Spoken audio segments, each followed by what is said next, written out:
السلام علیکم ورحمۃ اللہ وبرکاتہ۔ اعوذ باللہ من الشیطان الرجیم۔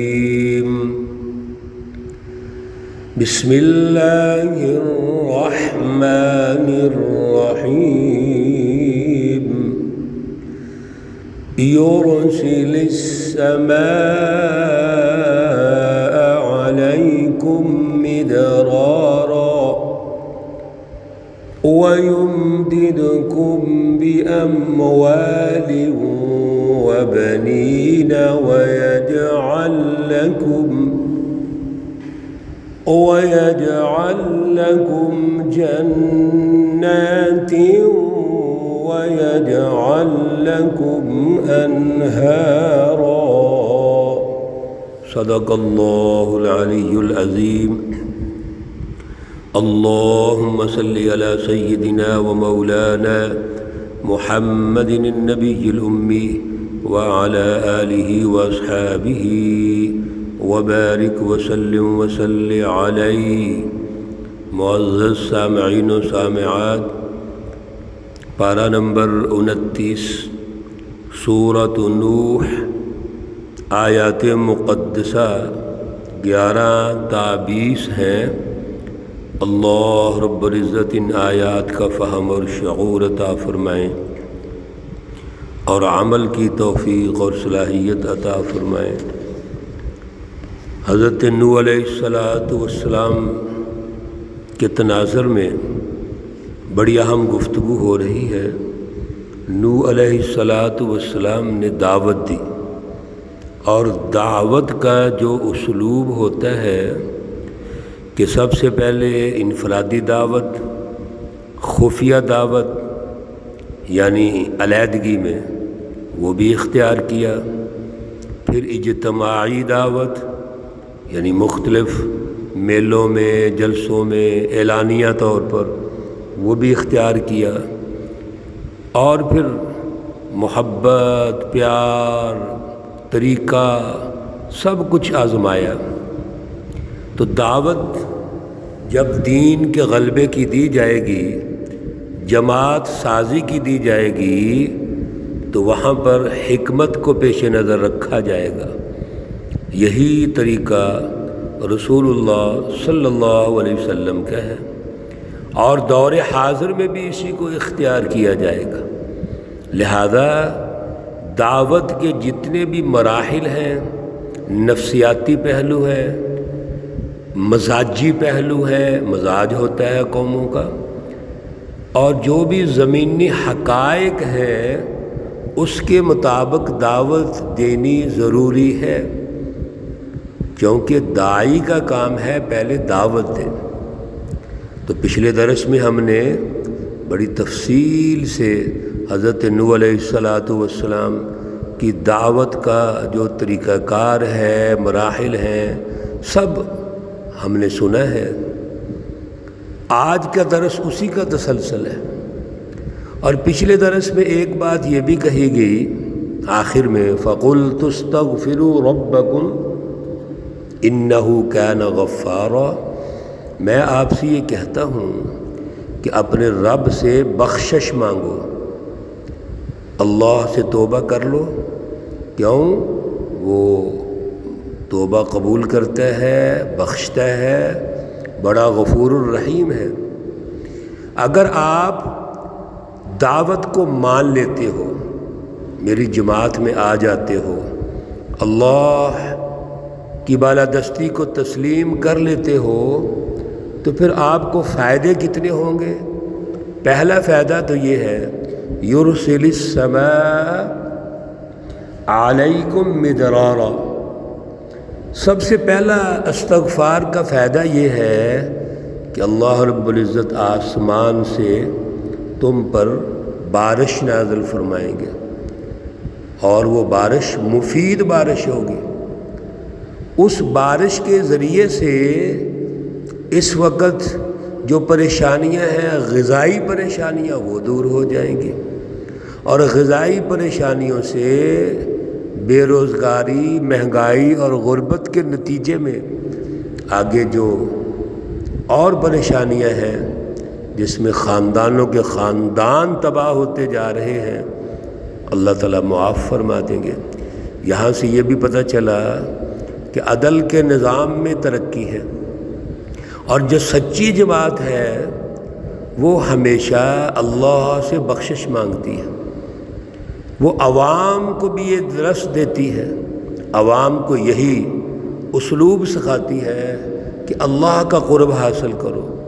خدا شناسی جہاں سسٹم کے غلبے کی شکل میں ہے، وہاں تعلیم و تربیت میں بھی ہوتی ہے۔ یہ اللہ کی پہچان ختم نہیں ہو سکتی۔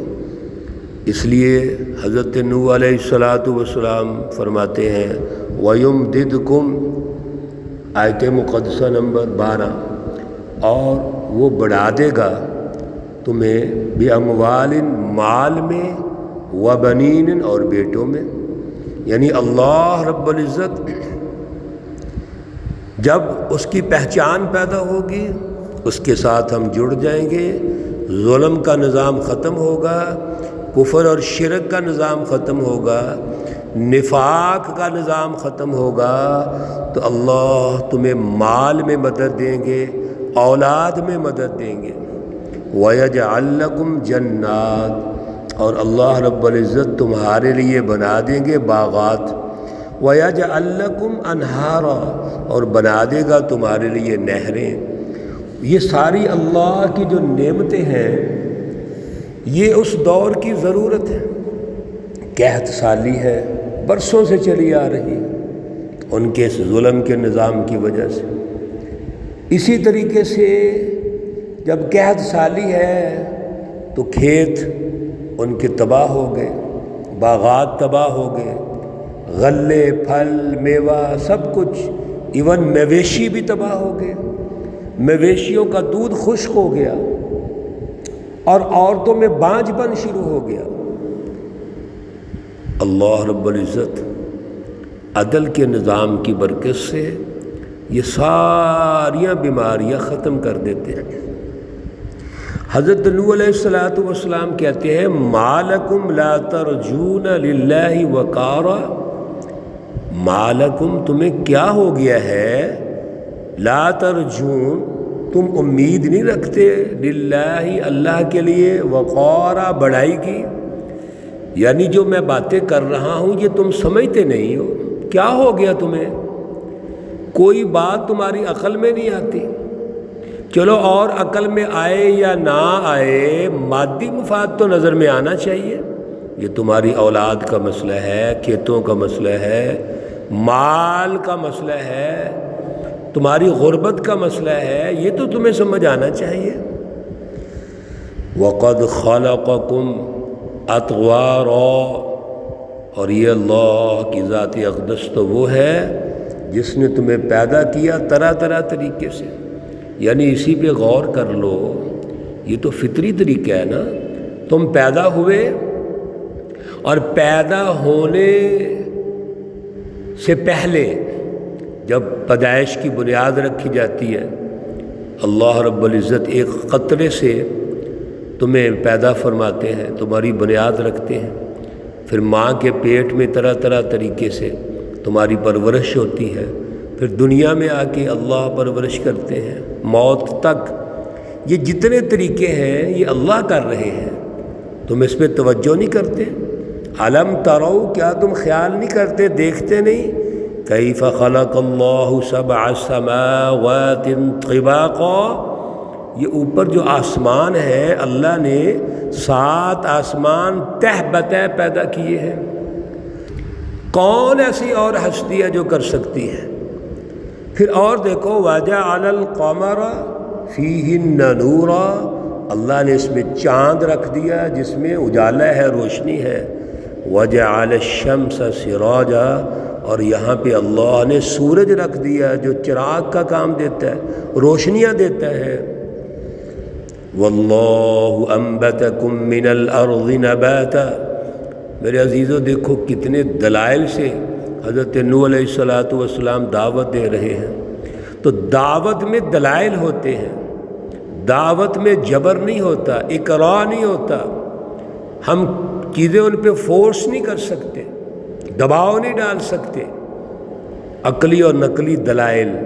واللہ انبتکم، اور اللہ رب العزت کی ذات اقدس وہ ہے جس نے اگایا تمہارے لیے من الارض نباتا، زمین سے، اللہ نے سب کچھ زمین سے اگا دیا، اور پھر زمین کو تمام تر ہماری بنیادی ضروریات کے لیے رکھ دیا۔ ثم یعیدکم، پھر وہ تمہیں لٹائے گا فیہا، اس میں، وَيُخْرِجُكُمْ إِخْرَاجًا، اور تمہیں دوبارہ نکالے گا۔ اس زمین سے پیدا ہوئے، مٹی سے پیدا ہوئے، اور زمین سے اور فوائد بھی حاصل کیے، پھر تم دوبارہ اس زمین پہ جاؤ گے، دوبارہ نکالے جاؤ گے۔ یہ تمام مراحل ہیں۔ وَاللَّهُ جَعَلَ لَكُمُ الْأَرْضَ بِسَاطًا، اور اللہ کی ذات اقدس وہ ہے جس نے بنایا تمہارے لیے یہ زمین کو بچھونا۔ یہ زمین ہمارے قدموں کے نیچے ہے، ہم اس پہ چلتے ہیں، ہم اس پہ لیٹتے ہیں، بیٹھتے ہیں، آتے جاتے ہیں، سفر کرتے ہیں۔ لِتَسْلُكُوا مِنْهَا سُبُلًا فِجَاجًا، اور سب سے بڑی بات کہ تم چلو اس میں اور کشادہ راستے بناؤ، کھلے راستے بناؤ۔